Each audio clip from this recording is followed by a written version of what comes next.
Hi guys, it's Sydney. Welcome to another video.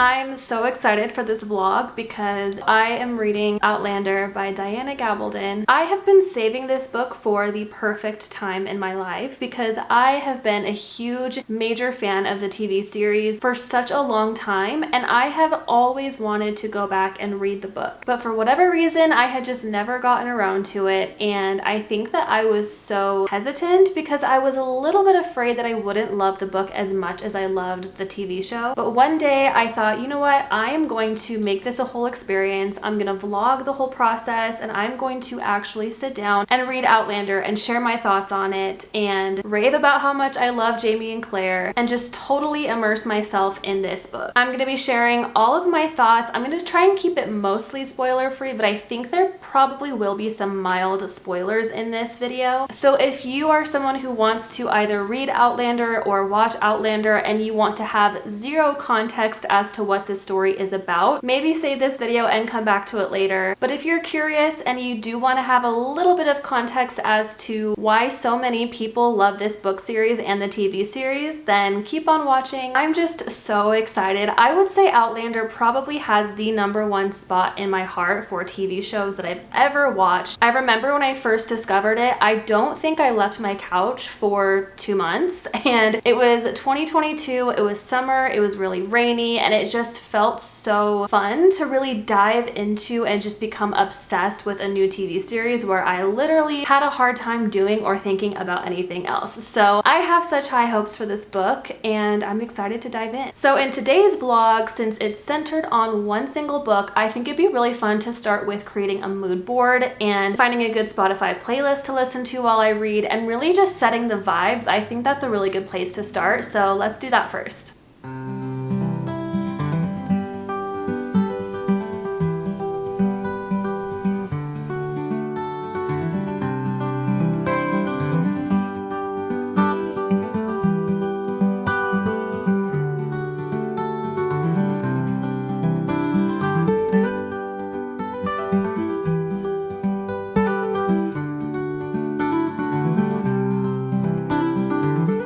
Okay, let's go ahead and do a little reading update. I've made it about 50, almost 60 pages into Outlander. I am having the best time. I'm loving this so much. I know I'm only 50 pages in, and this book is a little over 600 pages, so I have quite a ways to go, and I'm just loving it, especially being someone who's a huge fan of the TV series. I feel like reading it, I'm able to visualize the characters, and I'm just able to feel so attached to what's going on. So brief summary, if you're not familiar with Outlander, we have our main character, Claire Randall. This book starts out in 1945. She had spent a few years as a nurse in World War II. The war is now over, and she was reunited with her husband Frank, who she was married to before the war, but they had spent several years apart due to him being enlisted. And they reunite, and they have sort of like a second honeymoon. They decide to travel to the Scottish Highlands, and so they're kind of traveling around, they're staying at inns, they're just enjoying their time together. And one day they decide to visit the standing stones at Crigna, and then Claire decides to go back the next day to pick up some flowers that she saw there that she wanted to take home with her. When she goes back to the standing stones, she is mysteriously transported back to 1743. She stumbles upon a band of Scottish Highlanders who are traveling through the forest, and she gets kidnapped, and the rest unfolds from there. Of course, she meets Jamie Fraser, who is an outlaw. He has a price on his head. His life is very dangerous as he's trying to escape the British Army, particularly an evil man named Blackjack Randall, who is trying to find him and imprison him again for escaping. And in the midst of all that, Claire is trying to adjust to her new life in the 1700s. She's obviously trying to get back to her husband, but she understands that she cannot make that journey back alone. After being kidnapped, they took her days away from the standing stones, and obviously she can't get back there on foot, so she kind of has to adapt into this band of Scottish warriors and earn their trust so that she can then can convince them to take her back to the Standing Stone so she can go back to her own time. Diana Gabaldon's writing is so incredibly immersive, and she really makes you feel like you are actually in the Scottish Highlands in the 1700s, with the traditions, the different way that these people speak, their mannerisms, their lack of knowledge for the time period. It's all so authentic for the actual period of time that we're experiencing. And it's honestly a breath of fresh air from typical fantasy romances that I've been reading lately. And not to say that they're not a fun time, but I feel like a lot of the books I've been reading are essentially modern situations, modern vernacular, typical contemporary slang,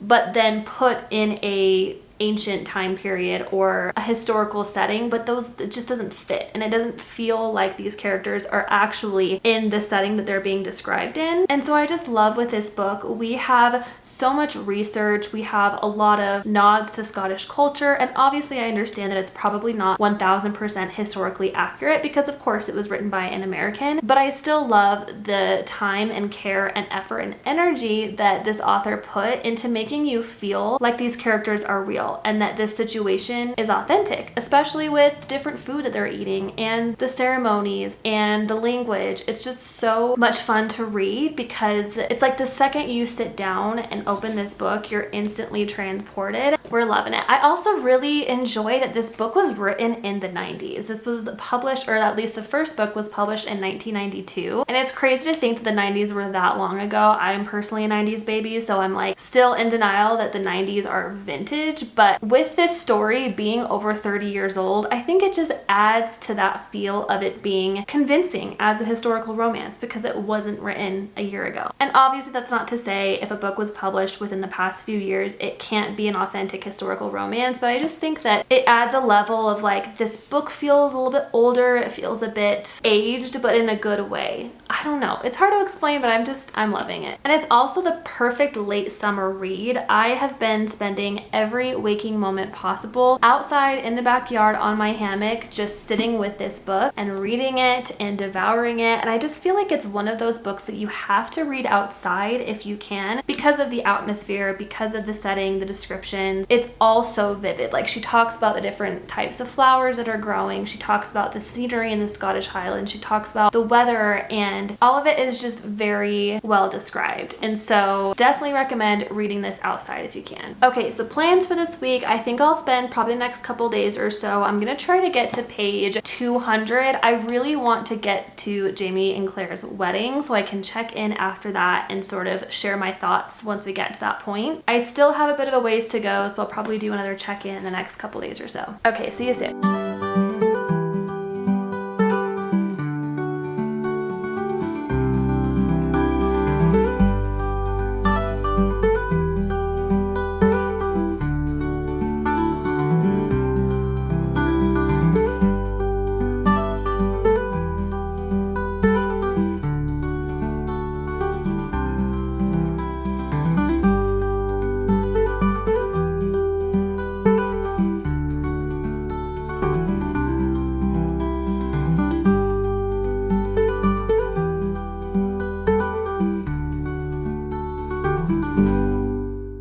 This book, y'all, this freaking book. So I made it to page 200 of Outlander. I've basically been binging this book for the past couple days, so I got quite of a good chunk of the way through, and I have tabs. I have tabs of the most perfect moments that I've ever read on paper, and most of them are Jamie quotes, but are we surprised? Probably not. Little reading update. I am already starting to see some really cool consistencies, but also inconsistencies between the book and the TV show. For example, this is a small one, but I feel like it's kind of big actually. It's like a big-ish moment. In the book, Jamie gives Claire his mother's pearls before they actually say their wedding vows, where in the TV show, he gives them to her on their wedding night, and so different things like that. Other than that, I do feel like the show follows the book pretty closely. And I don't want to spoil the book or the TV show too much, but I do want to say for specific reasons, Jamie and Claire do end up in a forced marriage of convenience. It's essentially a marriage of safety. So Claire's life is actually protected by marrying Jamie for reasons I won't spoil. And honestly, I am just enjoying so much how this relationship is developing in the book book, and I think we get definitely a bit of that in the show as well, but I think just being able to read it in such detail, the friendship that develops between Jamie and Claire before they're actually in love is so wholesome.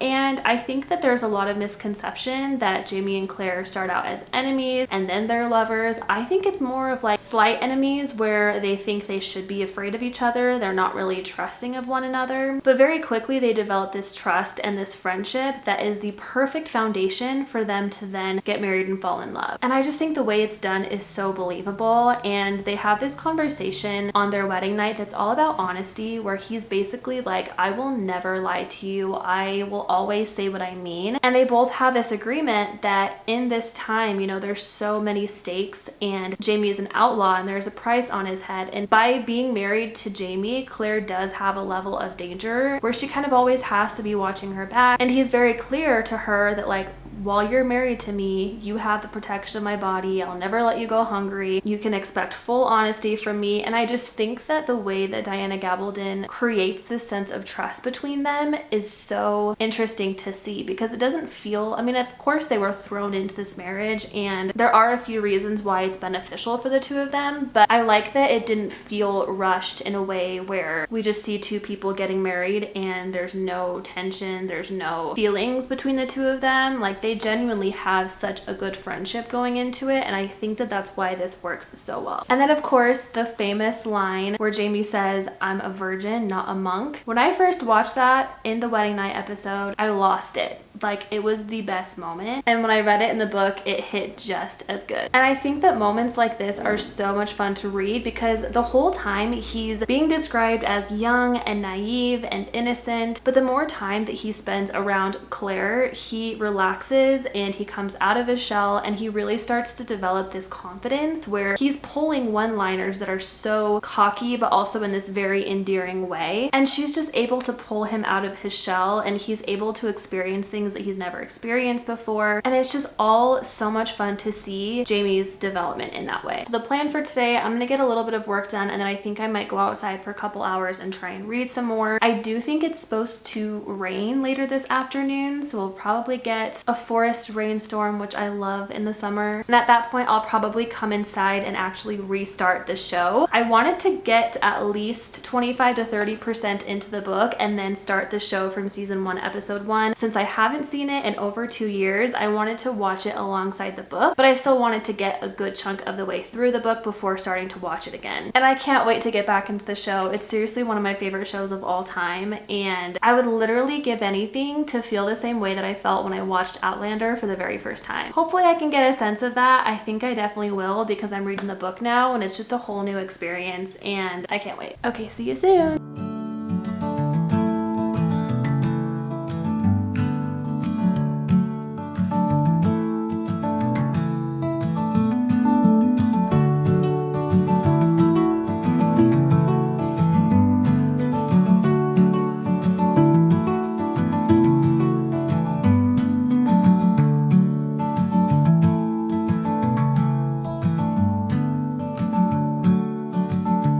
I am reading this and it's just making me want to visit Scotland so bad. I don't think I've ever felt so drawn to a place that I have never been, and it's because of this show, it's because of this book series, and I, mark my words, will be planning a trip there in the very near future. I've actually seen people on like Instagram and YouTube who have done trips to the Highlands and they'll visit all the main locations of Outlander, and I want to do that so bad. Maybe I'll start a GoFundMe and everyone can just donate to my cause.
one actually just ordered on my Etsy a rebound copy of Outlander. And if you didn't know, I rebind books in my spare time and I sell them over on Etsy. So I thought it'd be perfect to include a little bit of that in this vlog. Let's cut to the next clip and start rebinding Outlander.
As you can see in the previous clips, we did go camping this weekend and it was so much fun. I of course brought Outlander with me, and I feel like reading Outlander in the woods is just a whole vibe because in the book they spend so much time traveling through the highlands and sleeping in the forest and making food at the fire. So I'm currently on page 480 and I can tell that the book is starting to deviate, or I guess the show is starting to deviate a little bit from the book, just slightly though, but I'm really loving it because I feel like what the show did worked really good for TV, and then of course what the book did is working really well for actually sitting and reading it and having that type of experience. And one thing that I think the show actually did better, that I prefer, it showed more of Claire's desire to return back to her original time in 1945. And what we got in the show was just more drawn out scenes of her trying to plan her escape and her just showing her emotions behind missing her husband Frank, and also her determination to somehow find a way to go home. I just think that the show did a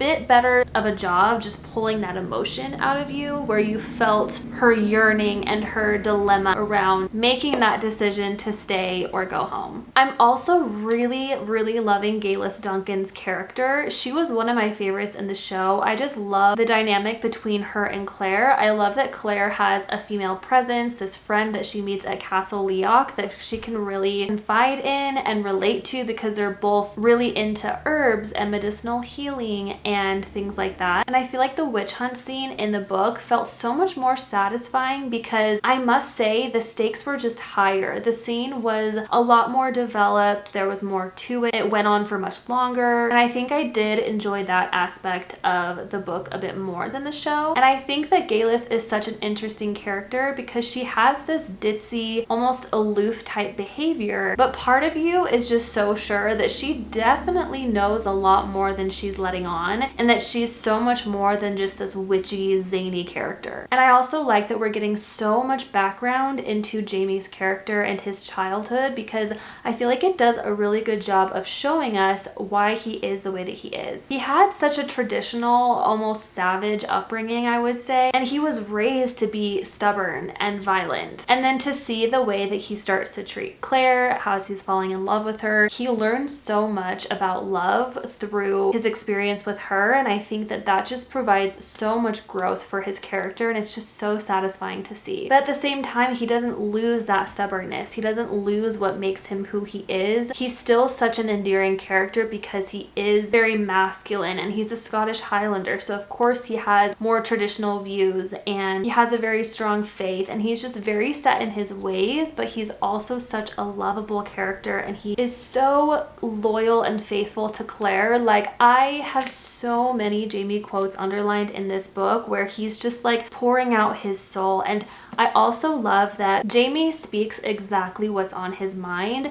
For better or for worse, he tells Claire exactly how he feels about her. He tells her exactly when he disagrees with her. And I just love this open communication that Claire and Jamie have between each other. Because if you are like me and you just absolutely cannot stand the miscommunication trope in romance books, you're gonna love this because the way these two communicate is absolutely top tier. Okay, I'm a little over 100 pages away from the end of this book, so I'm gonna read. It probably might take me a couple days. I might finish this today or tomorrow, I'm not really sure, but my next check-in might be the final one. So I'm gonna go away and binge more of this book. I'm gonna watch more of the show because I do want to sort of time it out where I'm finishing season 1 as I'm getting to the end of this book.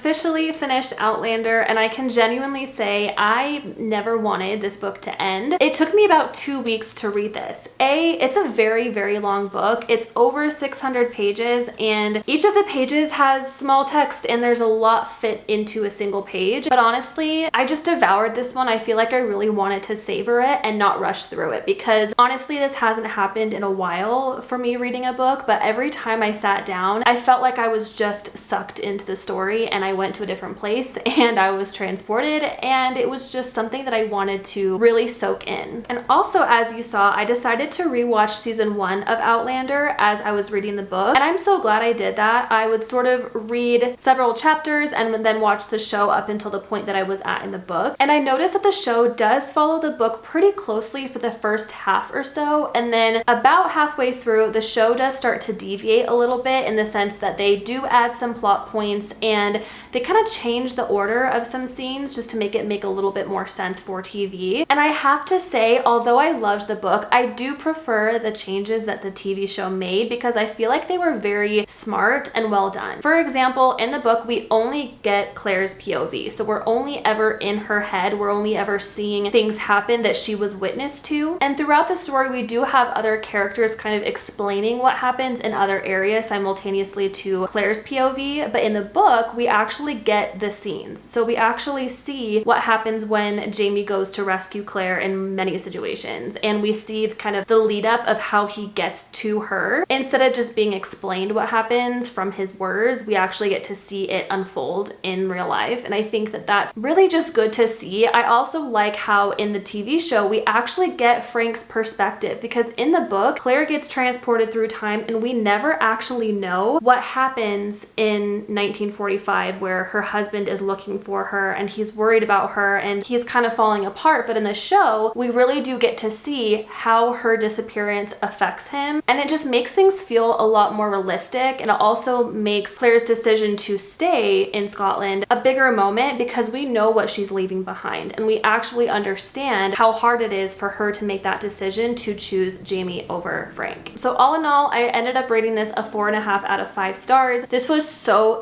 close to being a 5-star. apart for me. It's still one of my favorite reads of all time, but I do feel like some scenes, some chapters kind of drug on a little bit where we were just getting a lot of information that maybe we didn't need or that we could have just gotten to a little bit quicker. But I can honestly say this is a romance that I would recommend for the rest of my life. I will say that there are some pretty heavy themes of SA and violent circumstances that the characters find them in. I would definitely do some heavy research to make sure that you aren't going to be blindsided or triggered by any of the content in this book, because it is very gritty, it's heavy, it's violent, it's brutal. You know, this takes place in a time where people can be savages, and we really see the hardships that these characters have to go through. It's all about survival, and some of it is pretty tough to read at times, but I still do feel like, with all that said, it was done very well. And I think that it was done in a way that was raw and very real and just straightforward. Overall, this was absolutely remarkable, and I am so excited to continue the series. I already have the rest of the series downloaded on my Kindle. Will it probably take me months or maybe even years to read the entire series? Probably, because there's so many books, but it's definitely something that I'm just going to take my time with and really savor the experience and soak it all in, because I have just grown to love these characters so much. And that is everything for today's vlog. Thank you so much for watching this video. I hope you enjoyed kind of coming along this experience with me. Make sure to go ahead and follow me on Instagram and Goodreads. Both of those are linked in the description. That way you can see what I'm reading in real time and follow along more closely with my reactions and updates. And if you made it to the end of this video and you want to let me know, go ahead and leave a Scotland flag emoji in the comments and hit subscribe while you're at it, because I'm definitely going to be creating more of these themed reading vlogs because I had so much fun with this one. Thanks so much for watching, and I'll see you in the next video.